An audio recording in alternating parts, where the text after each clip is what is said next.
অনাজিহুদী লোকসকলৰ মাজত ঈশ্বৰ যীশুৰ নাম প্ৰশংসিত হ'বনে?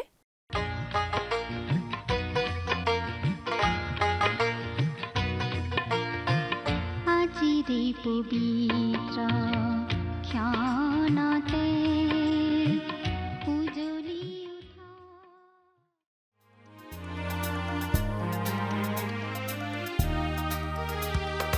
নতুন দিনত এই নতুন ক্ষণত আমাৰ হিয়া নাচে উলাহত, আমাৰ হিয়া নাচে উলাহত। সেই উলাহ, সেই আনন্দ, সেই উলাহ, সেই আনন্দ প্ৰভু যীশুৱে দিয়া, দিয়া, প্ৰভু যীশুৱে দিয়া। নতুন দিনত এই নতুন ক্ষণত আমাৰ হিয়া নাচে উলাহত।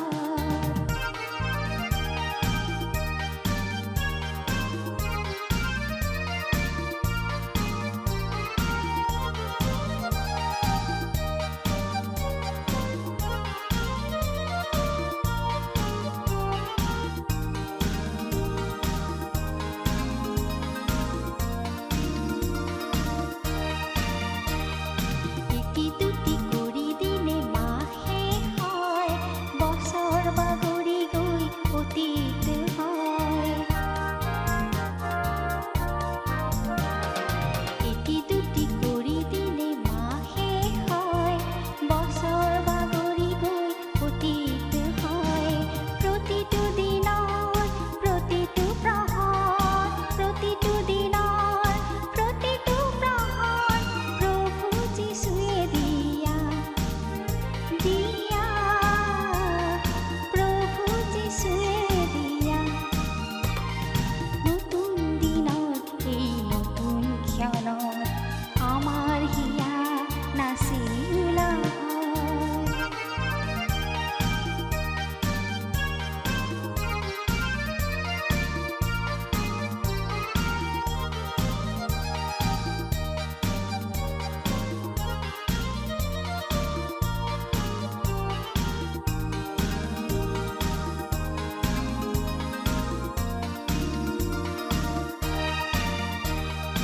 ইখুচি দুখুচি কৰি আমি আগুৱাওঁ, বিপদ নেওচি আগবাঢ়ি যাওঁ। ইখুচি দুখুচি কৰি আমি আগুৱাওঁ, বিপদ নেওচি আগবাঢ়ি যাওঁ। সেই জীৱন, সেই সাহস, সেই জীৱন, সেই সাহস প্ৰভু যীশুৱে দিয়া, দিয়া, প্ৰভু যীশুৱে দিয়া। নতুন দিনত এই নতুন ক্ষণত আমাৰ হিয়া নাচি উলাহত। নমস্কাৰ, আমাৰ ভক্তিবচন অনুষ্ঠানলৈ আপোনাক স্বাগতম জনাইছোঁ। খ্ৰীষ্টীয় বিশ্বাসী লোকসকলৰ বাবে বিশেষভাৱে প্ৰস্তুত কৰা এই ভক্তিবচন অনুষ্ঠানটো হৈছে বাইবেল অধ্যয়নৰ ধাৰাবাহিক অসমীয়া অনুষ্ঠান।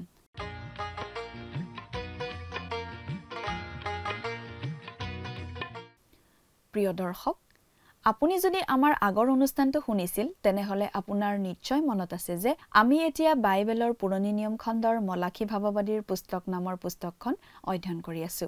যোৱা অনুষ্ঠানত আমি এই মলাখী ভাৱবাদীৰ পুস্তকখনৰ 1 নম্বৰ অধ্যায়ৰ 2 নম্বৰ পদৰ পৰা 7 নম্বৰ পদলৈকে পঢ়ি তাৰ ভিত্তিত আগবঢ়োৱা আলোচনা শুনিবলৈ পালো। আজিৰ অনুষ্ঠানত আমি মলাখী ভাৱবাদীৰ পুস্তকৰ 1 নম্বৰ অধ্যায়ৰ 8 নম্বৰ পদৰ পৰা 12 নম্বৰ পদলৈকে পঢ়ি তাৰ ভিত্তিত আগবঢ়োৱা আলোচনা শুনিবলৈ পাম। মলাখীৰ বাৰ্তাটোৰ আৰম্ভণিতে ঈশ্বৰে ইছৰাইলীয়া লোকসকলক কৈছে, মই তোমালোকক প্ৰেম কৰিলো, তথাপি তোমালোকে কৈছা তুমি আমাক কিহত প্ৰেম কৰিলা। ঈশ্বৰে কৈছে যে ইছৰাইলীয়া লোকসকলে তেওঁক অসুচি কৰিছিল। সেই কথাটো শুনি তেওঁলোক হয়তো আচৰিত হৈছিল আৰু সুধিছিল এইটো কেনেকৈ হ'ব পাৰে বুলি। ইমান নিয়মিতভাৱে মন্দিৰলৈ যোৱাৰ সময়ত তেওঁলোকে ঈশ্বৰৰ নামক কেনেকৈ তুচ্ছ জ্ঞান কৰিব পাৰে। কিন্তু কথাটো ঈশ্বৰে বুজাই দি কৈছে যে মানুহবোৰে ঈশ্বৰৰ বেদীত কলুষিত আহাৰ উৎসৰ্গা কৰিছিল। ঈশ্বৰে কৈছে যে তেওঁলোকৰ বলিদান প্ৰদূষিত হৈছিল, কিন্তু তেওঁলোকে সেইটো স্বীকাৰ নকৰে। বৰং তেওঁলোকে এই প্ৰশ্নহে কৰে, আমি তোমাক ক'ত প্ৰদূষিত কৰিলো? এইটো এটা গুৰুত্বৰ অভিযোগ আছিল, কিন্তু মানুহবোৰে উদাসীনভাৱে মূৰ দুপিয়াই আৰু অজ্ঞানতাৰ অভিনয় কৰি অভিযোগটো অস্বীকাৰ কৰিব খোজে। ঈশ্বৰে তেওঁলোকক দেখুৱাই দিছে যে তেওঁলোকে যদি অন্ধ পশুক বলিদানৰ বাবে উৎসৰ্গা কৰে তেন্তে সেয়া জানো বেয়া কথা নহয়? ঈশ্বৰে ইছৰাইলক আৰম্ভণিতেই স্পষ্ট কৰি দিছিল যে কোনো ধৰণৰ অক্ষম বা অসুচী হোৱা বা সেই ধৰণৰ কোনো বস্তু তেওঁক উৎসৰ্গ কৰিব নালাগে। আমি যেতিয়া আমাৰ পুৰণি কাপোৰ দুখীয়াৰ সাহায্যৰ বাবে দান দিওঁ তেতিয়াও কথাটো তেনেকুৱাই হয়। সেই ধৰণৰ বস্তু দিলে ঈশ্বৰক বলিদান দিয়াৰ নিচিনা কেতিয়াও নহয়, কাৰণ তাত আচলতে কোনো ত্যাগ নাই। ঈশ্বৰে তেওঁলোকক কৈছিল যে তেওঁলোকে আগবঢ়োৱা বলিদানবোৰ প্ৰভু যীশু খ্ৰীষ্টৰ ছবি আছিল, যিজন ঈশ্বৰৰ সিদ্ধ মেৰ পোৱালী, যিজনে জগতৰ পাপ দূৰ কৰে। গতিকে যিকোনো ধৰণৰ খুঁত থকা অসম্পূৰ্ণ বলিদানে প্ৰভু যীশু খ্ৰীষ্টক অপমান কৰাৰ নিচিনাহে হয়। প্ৰিয় দৰ্শক, কথাবোৰ অধিক বহলাই চাবলৈ আহকচোন এতিয়া আমি মূল আলোচনাটোৰ মাজলৈ আগবাঢ়ি যাওঁ। আমাৰ মহান ত্ৰাণকৰ্তা প্ৰভু যীশুখ্ৰীষ্টৰ নামত নমস্কাৰ। প্ৰিয় শ্ৰোতা, মলাখী ভাৱবাদীৰ যোগেদি ঈশ্বৰে ইছৰাইলীয়া লোকসকলক সমালোচনা কৰি কথা কোৱা আমি এতিয়া পাইছোঁ। ইছৰাইল জাতিৰ লোকসকলে বাবিল দেশৰ বন্দী অৱস্থাৰ পৰা উভতি আহি নিজৰ দেশত থিতাপি লৈছিল আৰু তেওঁলোকৰ মন্দিৰো নিৰ্মাণ কৰি লৈছিল। প্ৰায় 100 বছৰমান পাৰ হৈ গৈছিল। মন্দিৰত উপাসনা আদিও নিয়মিতভাৱে চলি আছিল। কিন্তু ঈশ্বৰে তেওঁলোকৰ দোষ আঙুলিয়াই দিছে। তেওঁলোকৰ দোষনো কি সেই বিষয়ে আজিও আমি পঢ়িবলৈ পাম। পাঠ কৰি দিব খুজিছোঁ 8 নম্বৰ পদটো, মলাখী 1 নম্বৰ অধ্যায়ৰ 8 নম্বৰ পদ। যদিহে আপোনাৰ লগত বাইবেল আছে অনুগ্ৰহ কৰি চাই যাব, আৰু যদিহে বাইবেল নাই আমি পাঠ কৰি দিম, অনুগ্ৰহ কৰি মন দি শুনিব। ইয়াত এনেদৰে লিখা আছে, আৰু যেতিয়া তোমালোকে বলিদানৰ অৰ্থে অন্ধ পশু উৎসৰ্গ কৰা সেইটো বেয়া নহয়, আৰু যেতিয়া তোমালোকে খোৰা আৰু ৰোগীয়া পশু উৎসৰ্গ কৰা সেইটো বেয়া নহয়, তোমাৰ দেশাধিপতিৰ আগত তাক উপহাৰ স্বৰূপে দিয়াচোন। বাহিনীবিলাকৰ জিহুৱাই কৈছে, তেওঁ তোমালৈ প্ৰসন্ন হ'বনে বা তোমাকে গ্ৰাহ্য কৰিবনে? আৰু যেতিয়া তোমালোকে বলিদানৰ অৰ্থে অন্ধ পশু উৎসৰ্গ কৰা সেইটো বেয়া নহয়, আৰু যেতিয়া তোমালোকে খোৰা আৰু ৰোগীয়া পশু উৎসৰ্গ কৰা সেইটো বেয়া নহয়। ইছৰাইল জাতিৰ লোকবিলাকে মন্দিৰত ঈশ্বৰৰ উদ্দেশ্যে আগবঢ়োৱা পশু বলিবোৰ ক্ষেত্ৰতেই ঈশ্বৰে দুখ ধৰিছিল। ঈশ্বৰে ইছৰাইল জাতিক আগতেই এই কথাটো পৰিষ্কাৰভাৱে জনাই দিছিল যে কোনো ধৰণৰ ঘূণীয়া, অসুচি বা তেনেধৰণৰ জীৱ জন্তু বলি হিচাপে আগবঢ়াব নালাগে। অৰ্থাৎ আমি এই কথাও ক'ব পাৰোঁ যে যদিহে আপুনি দুৰ্গত লোকক সাহায্য দিবলৈ আপোনাৰ আগতে পিন্ধা পুৰণি কাপোৰ আগবঢ়ায়, তেতিয়া তাৰ বাবে ঈশ্বৰে আপোনাক কিবা কৃতিত্ব দিব বুলি আপুনি নাভাবিব। অৱশ্যে আমি ভুল বুজা উচিত নহয়। আগতে ব্যৱহাৰ হোৱা কাপোৰ কানি আদিও আনক সাহায্য দিয়াত ব্যৱহাৰ হ'ব পাৰে। কিন্তু যেতিয়া আমি তেনেকুৱা কিবা এটা দান কৰোঁ, তেতিয়া ত্যাগপূৰ্ণভাৱে ঈশ্বৰলৈ দান আগবঢ়োৱা নহয়। ঈশ্বৰে ইছৰাইলীয়া লোকসকলক কি পৰামৰ্শ দিছিল শুনকচোন। লেবিয়া পুস্তকৰ 22 নম্বৰ অধ্যায়ৰ 20 নম্বৰ পদৰ পৰা 23 নম্বৰ পদলৈকে পঢ়ি দিম। কিন্তু তোমালোকে ঘূণ থকা একোকে উৎসৰ্গ নকৰিবা, কিয়নো সেয়ে তোমালোকৰ পক্ষে গ্ৰহণ নহ'ব। কোনো লোকে যদি প্ৰতিজ্ঞা সিদ্ধ কৰিবৰ অৰ্থে নাইবা ইচ্ছামতে এনেই দিবৰ অৰ্থে গৰু কি মেৰ কি ছাগৰ জাকৰ পৰা মংগলাৰ্থক বলি জিহুৱাৰ উদ্দেশ্যে উৎসৰ্গ কৰে, তেন্তে গ্ৰহণ হ'বৰ নিমিত্তে সেয়ে নিঘূণ হ'ব লাগে, তাত কোনো ঘূণ থাকিব নালাগে। কণা কি ঠেং ভগা কি খুন হোৱা কি পুজ পানী বৈ থকা কি খহুৱা কি নিকৰি বন্ধা এনে পশু তোমালোকে জিহুৱাৰ উদ্দেশ্যে উৎসৰ্গ নকৰিবা, আৰু তাৰ একোকে জিহুৱাৰ নিমিত্তে অগ্নিকৃত উপহাৰ স্বৰূপে যজ্ঞবেদীত নুতুলিবা। আৰু অধিক অংগ কি কমটি অংগ থকা গৰু, মেৰ বা চাগ পোৱালি ইচ্ছামতে এনেই দিয়া উপহাৰ স্বৰূপে উৎসৰ্গ কৰিব পাৰা, কিন্তু প্ৰতিজ্ঞা সিদ্ধ কৰিবৰ অৰ্থে সেয়ে গ্ৰহণ নহ'ব। ঈশ্বৰে আচলতে তেওঁলোকক এই কথা কৈছিল যে তেওঁলোকে যি পশু বলি হিচাপে আগবঢ়ায় সেই বলিটো আচলতে পিছলৈ আহিবলগীয়া প্ৰভু যীশুখ্ৰীষ্টৰ এটা প্ৰতীক। আৰু প্ৰভু যীশু হৈছে জগতৰ পাপ বৈ নিয়া ঈশ্বৰৰ সম্পূৰ্ণ শুদ্ধ সিদ্ধ মেৰ পোৱালি। যিকোনো ধৰণৰ ঘূণীয়া বা খুট থকা কোনো বলি আগবঢ়োৱা মানে প্ৰভু যীশুক অপমান কৰাৰ নিচিনা কথা। এই কথাটো যদি তেওঁলোকে লেবীয়া পুস্তকত বুজি পোৱা নাছিল, তেনেহ'লে দ্বিতীয় বিৱৰণত ঈশ্বৰে তেওঁলোকক কথাটো আকৌ বুজাই দিছে।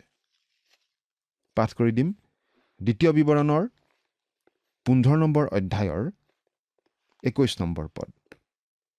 যদি তাত কোনো ঘূণ থাকে, অৰ্থাৎ সি যদি খুৰা বা কণা বা আন প্ৰকাৰৰ কোনো ঘূণ থকা হয়, তেন্তে তুমি তোমাৰ ঈশ্বৰ জিহুৱাৰ উদ্দেশ্যে তাক উৎসৰ্গ নকৰিবা। আৰু মলাখী ভাৱবাদীৰ দিনত আচলতে এনেকুৱাই ঘটি আছিল। ধৰক ইফ্ৰাইমৰ পাহাৰীয়া অঞ্চলত এজন মানুহৰ খুব ভাল ভাল গৰু ছাগলী আছিল। তেওঁ পশুপালনৰ প্ৰতিযোগিতাত সদায় পুৰস্কাৰ পায়। কিন্তু এদিন তেওঁৰ সকলোতকৈ ধুনীয়া পশুটোৱেই বেমাৰত পৰিল। তেওঁ ডাক্তৰ মাতিলে আৰু ডাক্তৰে ক'লে, এই পশুটো আৰু বাচিব বুলি মই নাভাবোঁ। তেতিয়া মানুহজনে ক'লে, মই পশুটো এখন ট্ৰাকত উঠাই বেগাবেগিকৈ মন্দিৰলৈ লৈ যাম আৰু তাতেই তাক বলি হিচাপে আগবঢ়াম।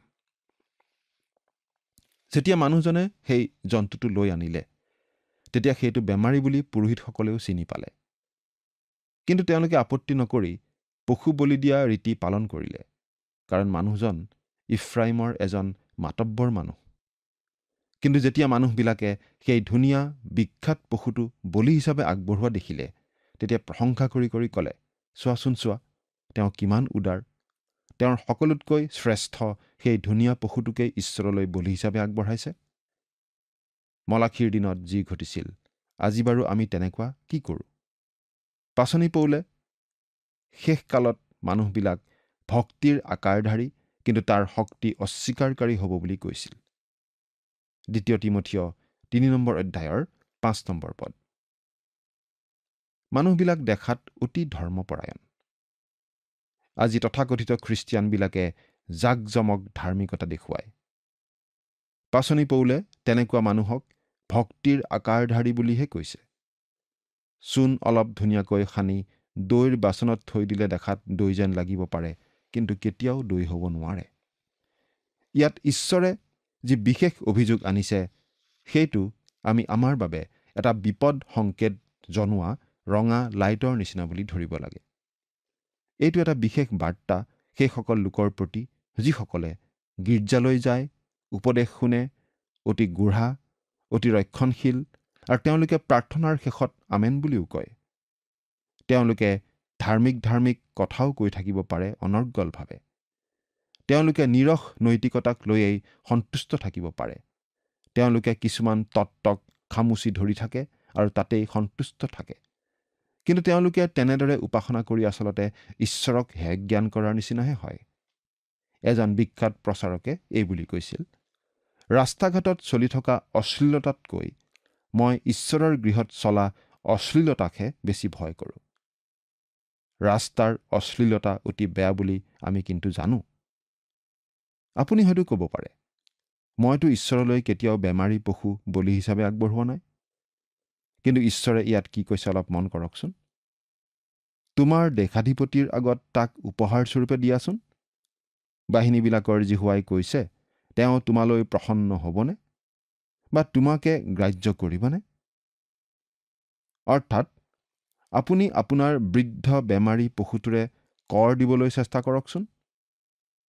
এইটো মন কৰিবলগীয়া প্ৰশ্ন। আপুনি বাৰু ঈশ্বৰলৈ যিমান দিয়ে তাতকৈ বেছি কৰ কাটল দিয়ে নেকি? আমি স্পষ্টভাৱেই ক'ব খুজিছোঁ, যদি আপুনি যিমান কৰ কাটল দিয়ে তাতোকৈ কমহে ঈশ্বৰলৈ দিয়ে, তেনেহ'লে আপুনি লাজ পোৱা উচিত। আমি বিশ্বাস কৰোঁ, যেতিয়া সচৰাচৰ মণ্ডলী এটাত দান সংগ্ৰহ কৰা হয় তেতিয়া তাত ইমান লাজ লগা কথা চলে যে চহৰৰ এন্ধাৰ গলি এটাতো ইমান লাজ লগা কথা নচলে। কিয়? কাৰণ আজি গীৰ্জাঘৰৰ ভিতৰত যথেষ্ট অভিনয়, দুতলীয়া স্বভাৱৰ ব্যৱহাৰ আদি চলি থাকে। এজন অতি ধনী মানুহ আছিল। তেওঁ যথেষ্ট দান দক্ষিণা আগবঢ়াইছিল। তেওঁ দান দিবলৈ ভাল পায় আৰু দিয়ে যদিহে তেওঁৰ নামেৰে এটা ঘৰ সাজি দিয়ে। বহুতো মানুহে দান আগবঢ়াব খোজে যদিহে তেওঁলোকৰ নামটো চকুত পৰাকৈ লিখি থোৱা হয় নাইবা জনাই দিয়া হয়। কিন্তু আমি তেনে কৰাটো ভাল নহয়। যদিহে আপুনি কোনো পৰিচৰ্যালৈ দান আগবঢ়ায়, আপুনি ঈশ্বৰৰ উদ্দেশ্যে দিয়া উচিত। তাৰ বিনিময়ত আপোনাৰ নাম বিচৰাটো উচিত নহয়। কিন্তু বহুতো ডাঙৰ ডাঙৰ মানুহে নিজৰ নামটো প্ৰকাশ কৰিবৰ বাবেহে দান আগবঢ়ায়।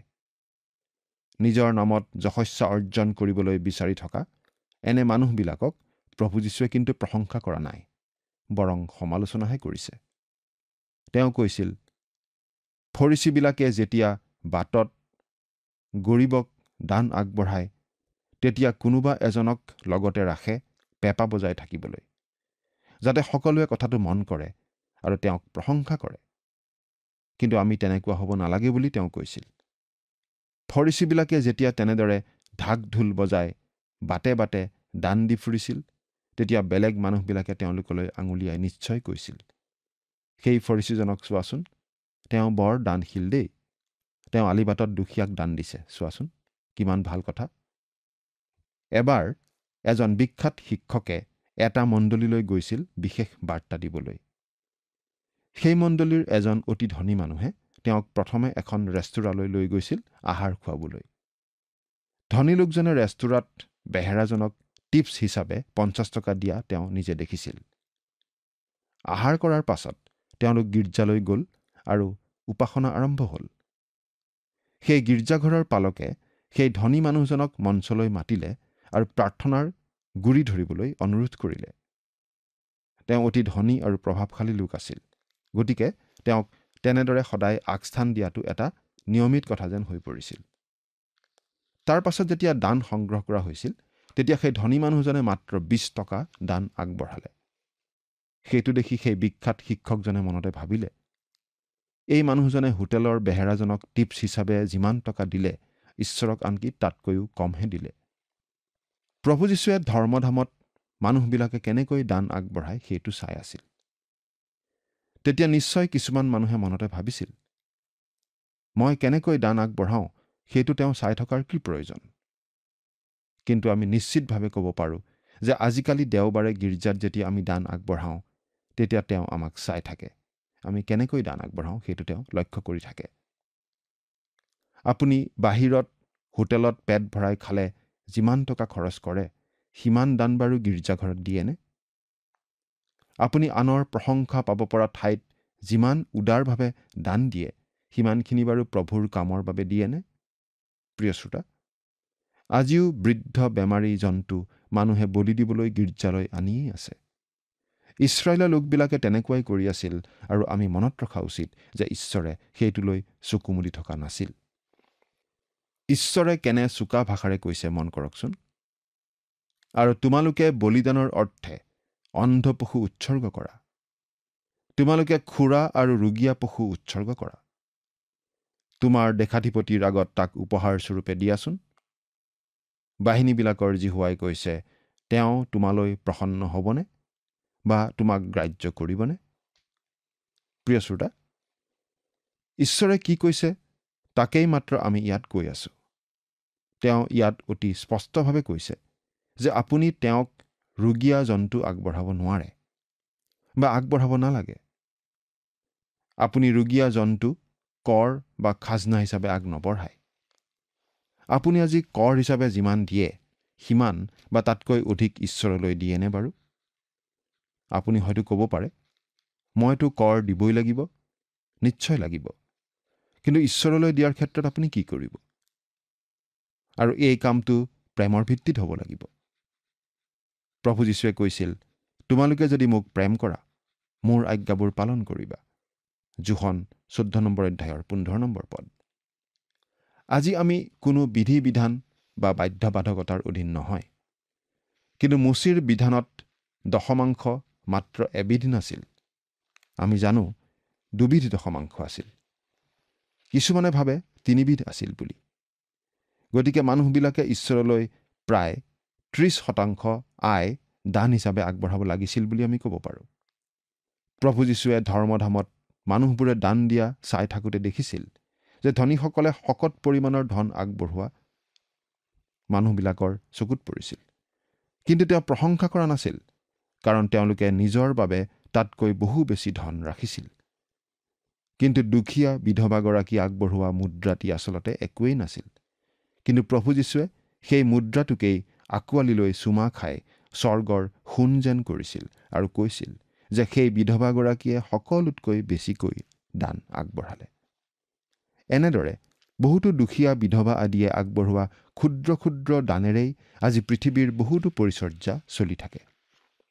মলাখীৰ দিনৰ ইছৰাইলীয়া লোকসকলে বৰ চতুৰালি কৰিছিল। যেতিয়া কোনো বৃদ্ধ জন্তুৰ বেমাৰ হয় নাইবা সৰু ভেড়া এটিৰ হাড় ভাঙে, তেওঁলোকে বেণ্ডেজ বান্ধি ততাতৈয়াকৈ মন্দিৰলৈ লৈ যায় আৰু ঈশ্বৰলৈ বলি হিচাপে আগবঢ়ায়। কিন্তু এনে বলি ঈশ্বৰে গ্ৰহণ নকৰে বুলি জনাইছে। আজি ঈশ্বৰলৈ আগবঢ়োৱা কিমানবোৰ দান বাৰু তেওঁৰ গ্ৰহণযোগ্য হয়? আজি খ্ৰীষ্টীয় বিশ্বাসী এজনে আগবঢ়োৱা যিকোনো দান পুৰণি নিয়মৰ দিনত পুৰোহিতে বলি আগবঢ়োৱাৰ নিচিনা হয়। খ্ৰীষ্টীয় বিশ্বাসীসকল আজি ঈশ্বৰৰ আগত পুৰোহিতৰ নিচিনা, আৰু আমি অনুগ্ৰহেৰে দিব লাগে। তাৰ মানে আমি যিমান পাৰোঁ কমকৈ দিব লাগে এনে নহয়। আজি কিন্তু প্ৰতি ৰবিবাৰে গীৰ্জাত ঈশ্বৰক অপমান কৰাৰ নিচিনা হয়। কোনোবাই ক'ব পাৰে, কোনোবাই জানো দেওবাৰে গীৰ্জাৰ পৰা কিবা চুৰ কৰে? কিন্তু কথাটো তেনেকুৱাই হয়। ইছৰাইলীয়াবিলাকেও ঈশ্বৰৰ পৰা চুৰ কৰা যেন হৈছিল, কাৰণ তেওঁলোকৰ বলিবোৰৰ বাবে তেওঁলোকে একো ত্যাগ কৰিব লগা হোৱা নাছিল। সেইবোৰ অতি ডাঙৰ হ'লেও মূল্যহীন যেন আছিল। প্ৰিয় শ্ৰোতা, আজি আমি যদি কোনো ত্যাগ স্বীকাৰ নকৰাকৈ কিবা দান ঈশ্বৰলৈ আগবঢ়াওঁ, সেয়াও ঈশ্বৰৰ পৰা চুৰ কৰাৰ নিচিনাই হয়। বহুতো মানুহে ক্ৰিকেট খেল এখন চাবলৈ 500 টকাৰ টিকেট কিনে, কিন্তু ঈশ্বৰে কয়, যদি তুমি তেনে খেল এখন চাবলৈ সিমান টকা খৰচ কৰা আৰু মোলৈ দানস্বৰূপে মাত্ৰ 10টা টকা আগবঢ়োৱা, আৰু যদি মোৰ বাবে কিবা এটা কৰা বুলি সন্তুষ্ট হৈ থাকা, তেন্তে তুমি ভুল কৰিছা। কিয়? কাৰণ তুমি হোটেলৰ বেহেৰা এজনক টিপছ হিচাপে যিমান দিয়া, মোক আনকি সিমানখিনিও নিদিয়া। এই কথাটো অতি চোকা ভাষাৰ হ'লেও কিন্তু সত্য। চিন্তা কৰি চাওকচোন। 9 নম্বৰ পদ। মই এতিয়া মিনতি কৰোঁ, ঈশ্বৰ আমালৈ দয়ালু হ'বৰ নিমিত্তে তেওঁৰ অনুগ্ৰহ প্ৰাৰ্থনা কৰা। তোমালোকৰ হাতৰ দ্বাৰাই সেই কাৰ্য হৈছে। বাহিনীবিলাকৰ জিহুৱাই কৈছে, তেওঁ তোমালোকৰ কোনোজনক গ্ৰহণ কৰিবনে? এই মানুহবিলাকে বাহ্যিকভাৱে ধাৰ্মিক দেখুৱাই আছিল, আৰু অন্তৰত এই কথা অনুভৱেই কৰা নাছিল যে তেওঁলোকৰ সম্বন্ধ ঈশ্বৰৰ সৈতে ঠিক হৈ থকা নাই। তেওঁলোকৰ হৃদয়বোৰ কলুষিত, গতিকে তেওঁলোকে আগবঢ়োৱা বলিও কলুষিত।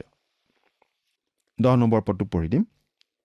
তোমালোকে মোৰ যজ্ঞবিধিৰ ওপৰত বৃথাই জুই নজ্বলাবৰ নিমিত্তে দুৱাৰ বন্ধ কৰিবলৈ তোমালোকৰ মাজত এজন থকা হ'লে কেনে ভাল আছিল। বাহিনীবিলাকৰ জিহুৱাই কৈছে, মই তোমালোকত একো সন্তোষ নাপাওঁ, আৰু তোমালোকৰ হাতৰ পৰা মই কোনো বলি গ্ৰহণ নকৰোঁ। ঈশ্বৰে কৈছে, তোমালোকে এই যে ৰীতি নীতিবোৰ পালন কৰি আছা, এইবোৰ অৰ্থহীন, এইবোৰৰ পৰা একো লাভ নাই। কিন্তু তেওঁলোকে সেইবোৰকেই পালন কৰি গৈছিল। 11 নম্বৰ পদ। কিয়নো সূৰ্য উদয় হোৱা ঠাইৰ পৰা অস্ত হোৱা ঠাইলৈকে পৰজাতিবিলাকৰ মাজত মোৰ নাম মহান, আৰু প্ৰত্যেক ঠাইত মোৰ নামেৰে ধূপ জ্বলোৱা আৰু সূচী নৈবেদ্য উৎসৰ্গ কৰা হৈছে। কাৰণ বাহিনীবিলাকৰ জিহুৱাই কৈছে, মোৰ নাম পৰজাতিবিলাকৰ মাজত মহান।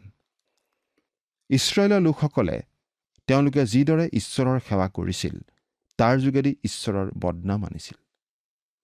চলোমনৰ দিনৰ নিচিনাকৈ তেওঁলোকে ঈশ্বৰৰ সেৱা কৰা নাছিল, কাৰণ চলোমনৰ দিনত সেই ৰাণী চেবাই তেওঁলোকৰ দেশ যেতিয়া চাবলৈ আহিছিল, তেওঁ গোটেই কথাবোৰ দেখি অতি চমক খাইছিল। কিন্তু এতিয়া ঈশ্বৰক নজনাসকলে ইছৰাইলীয় লোকৰ দ্বাৰা পালনীয় ৰীতি নীতি আদিৰ যোগেদি একো আকৰ্ষণ লাভ কৰা নাছিল। ঈশ্বৰে কৈছে যে এনে দিন আহিব যেতিয়া পৰজাতীয় লোকবিলাকৰ মাজত তেওঁৰ নাম অতিশয় গৌৰৱান্বিত হ'ব। এই কথা আজিলৈকে ফলিওৱা নাই। এই কথাটো খ্ৰীষ্টৰ 1000 বছৰীয়া শাসনৰ সময়তহে ফলিয়াব। আজি জাতিবিলাকৰ মাজত ঈশ্বৰৰ নাম মহিমান্বিত হোৱা নাই। আৰু প্ৰত্যেক ঠাইত মোৰ নামেৰে ধূপ জ্বলোৱা আৰু সূচী নৈবেদ্য উৎসৰ্গ কৰা হৈছে। ধূপ মানে প্ৰাৰ্থনা আৰু সূচী নৈবেদ্য মানে খ্ৰীষ্ট। কাৰণ বাহিনীবিলাকৰ জিহুৱাই কৈছে, মোৰ নাম পৰজাতিবিলাকৰ মাজত মহান। ঈশ্বৰে আচলতে ইছৰাইল জাতিক এই কাৰণেই বাছি লৈছিল যাতে তেওঁলোক আন জাতিবিলাকৰ আগত ঈশ্বৰ জিহুৱাৰ সাক্ষী হ'ব পাৰে। এতিয়া পঢ়ি দিম 12 নম্বৰ পদটো। কিন্তু জিহুৱাৰ মেজ অসুচি, তাৰ পৰা যি পোৱা হয় সেয়ে, অৰ্থাৎ তেওঁৰ ভোজন দ্ৰব্য তুচ্ছ, এই বুলি কৈ তোমালোকে মোৰ নাম অপবিত্ৰ কৰিছা। ইছৰাইলৰ লোকসকলৰ কাৰণেই পৰজাতীয় লোকসকলে ঈশ্বৰৰ নামৰ নিন্দা কৰিছিল। কাৰণ ইছৰাইলৰ লোকবিলাকৰ অন্তৰ আছিল কলুষিত আৰু তেওঁলোকে পালন কৰা ৰীতি নীতিবিলাকো আছিল ফোপোলা আঁসোৱাহপূৰ্ণ। প্ৰিয় শ্ৰোতা, আজি আপুনি কেনেদৰে ঈশ্বৰৰ প্ৰতি সেৱা আগবঢ়াই আছে? আপোনাৰ জীৱনৰ যোগেদি ঈশ্বৰ গৌৰৱান্বিত হৈছেনে? নে আপোনাৰ জীৱনে প্ৰভু যীশুৰ নামলৈ কলংক আনি আছে? চিন্তা কৰি চাওকচোন। ঈশ্বৰে আপোনাক আশীৰ্বাদ কৰক। আমেন।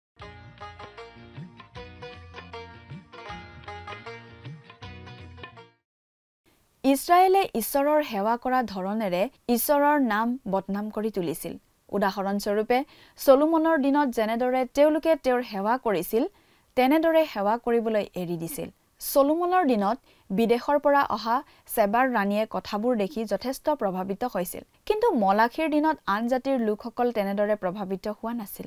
কাৰণ তেতিয়া ইছৰাইলীয়া লোকসকলৰ সেৱা উপাসনা আছিল মাথো এটা গতানুগতিক অনুষ্ঠানৰ নিচিনাহে। ঈশ্বৰে কৈছে যে এনে এটা দিন আহিব যেতিয়া তেওঁৰ নাম অনাজিহুদীসকলৰ মাজত মহান হ'ব। এই কথাটো এতিয়াও ঘটা নাই। সেইটো আচল অৰ্থত ফলিয়াব খ্ৰীষ্টৰ 1000 বছৰীয়া শাসনৰ সময়ত। তেতিয়া প্ৰত্যেক ঠাইতে ঈশ্বৰলৈ ধূপ আৰু বিশুদ্ধ নৈবেদ্য উৎসৰ্গ কৰা হ'ব বুলি ঈশ্বৰে জনাইছে। ঈশ্বৰে ইছৰাইলক বাছি লোৱাৰ উদ্দেশ্য আছিল যাতে তেওঁলোকে জগতৰ জাতিবোৰৰ আগত সাক্ষ্য দিব পাৰে। কিন্তু তেওঁলোকে জীৱন আৰু কাৰ্যৰ যোগেৰে ঈশ্বৰৰ নাম বদনামহে কৰি আছিল। প্ৰিয় দৰ্শক, আজিলৈ আমাৰ অনুষ্ঠানটো ইমানতে সামৰণি মাৰিব খুজিছোঁ। পৰৱৰ্তী অনুষ্ঠানত আপোনালোকক পুনৰ লগ পোৱাৰ আশা ৰাখিছোঁ। সামৰণি মৰাৰ আগতে আহকচোন আমি খন্তেক প্ৰাৰ্থনাত মূৰ দুৱাওঁ। স্বৰ্গত থকা অতি মৰমীয়াল দয়ালু পিতৃ ঈশ্বৰ, প্ৰভু তোমাক ধন্যবাদ জনাওঁ এই সময়ৰ বাবে। দয়ালু মৰমীয়াল পিতৃ ঈশ্বৰ, প্ৰাৰ্থনা কৰিছোঁ তোমাৰ চৰণত প্ৰতিজন দৰ্শকসকলৰ বাবে। প্ৰভু তুমি তেওঁলোকক আশীৰ্বাদ কৰিবা, তোমাৰ বাক্য বুজি পোৱাত তেওঁলোকক তুমি সহায় কৰিবা আৰু তেওঁলোকে যাতে সকলো সময়তে সঠিক যাতে সিদ্ধান্ত লৈ প্ৰভু তোমাৰ নামেৰে যাতে আগবাঢ়ি যাবলৈ পাৰিব, তেনে আশীৰ্বাদ প্ৰভু তুমি দান কৰিবা। আৰু তেওঁলোকৰ যিবিলাক অভাৱ অভিযোগবিলাক আছে, সমস্যাবিলাক আছে, সকলোবোৰ প্ৰভু তুমি দূৰ কৰিবা আৰু যাতে সকলো সময়তে তেওঁলোকে তোমাক ধন্যবাদ দি চলিব পাৰিব, তেনে আশীৰ্বাদ কৰিবা। এই সকলো যাচনা মহান ত্ৰাণকৰ্তা প্ৰভু যীশু খ্ৰীষ্টৰ নামত অৰ্পণ কৰিছোঁ। আমেন। প্ৰিয় দৰ্শক, যোৱা অনুষ্ঠানৰ প্ৰশ্নটোৰ শুদ্ধ উত্তৰটো হৈছে অপশ্যন ডি, ইছৰাইল। আজিৰ অনুষ্ঠানৰ ওপৰত আধাৰিত প্ৰশ্নটো হৈছে মুচিৰ বিধানত দশমাংশ কেইবিধ আছিল? অপশ্যন এ 3 বিধ, অপশ্যন বি 1 বিধ, অপশ্যন চি 2 বিধ, অপশ্যন ডি 5 বিধ। প্ৰিয় দৰ্শক, আজিৰ প্ৰশ্নৰ সঠিক উত্তৰটো আজি সন্ধিয়া 6 বজাৰ আগেয়ে আপোনাৰ নাম আৰু সম্পূৰ্ণ ঠিকনাৰে সৈতে আমালৈ 7429840242 নম্বৰত SMS নাইবা হোৱাটছআপ যোগে প্ৰেৰণ কৰক। প্ৰিয় দৰ্শক, আপুনি যদি আমাৰ এই অনুষ্ঠানৰ যোগেদি আশীৰ্বাদপ্ৰাপ্ত হৈছে আৰু আমাৰ লগত কথা পাতিবলৈ বিচাৰিছে বা আপোনাক প্ৰাৰ্থনাৰ সহায়ো পৰামৰ্শ লাগে, তেন্তে আমালৈ 7429840242 এই নম্বৰত পোনপটীয়াকৈ ফোন কৰিব পাৰিব। ধন্যবাদ।